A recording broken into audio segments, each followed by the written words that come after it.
Come on. Give me the bat. Give me the bat. Hey folks, and welcome back to the channel.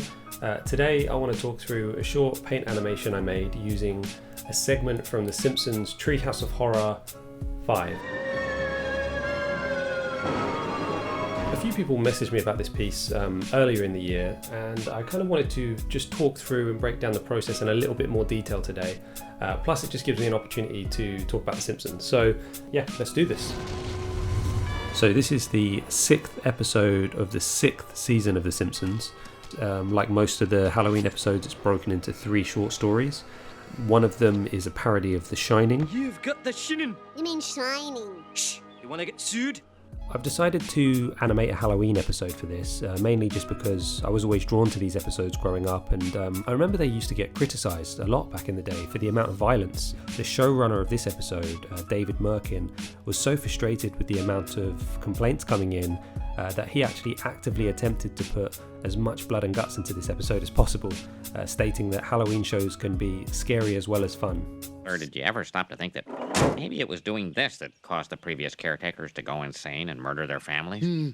Perhaps. Tell you what, we come back and everyone's slaughtered, I owe you a Coke.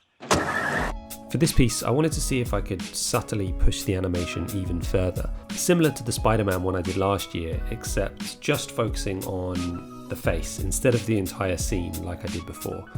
The aim for this was just to see if I could amplify what is already an over-the-top moment for Homer by redrawing and highlighting some of his key features.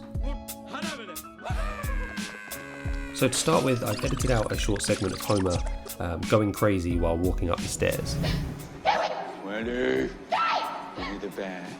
Give me the bat. So what I'm doing here is just going through and painting over each frame to give the piece more fluidity as a whole, and using the blend tool in Procreate along with the paintbrush just to give each frame more of a painterly feel. I'm using Marge's bat swing here as a cutting point to transition us into my version, and just to make things more eerie, I've increased the size of his mouth and his pupils here, and I'm just kind of adding bits of red paint over the original cell animation. It doesn't seem like too much of a difference side by side, but as you start getting through 12, 24, 36 frames, you start kind of almost seeing it come to life. I should probably mention as well that this was actually the second attempt at doing this. The first one took me about 3 hours, and then I ended up scrapping the entire thing just because I did the whole thing in pencil instead of paint. Although this one's not perfect, I much prefer the look of this one over that first attempt. So for this mirror scene, I've kind of gone with a more like Looney Tunes eye-popping effect. I've created some separate layers for the eyes just to have them increase in size and pop out a bit more than they already do. I've also added a few digital effects here, like sweat and smoke when he hits the floor.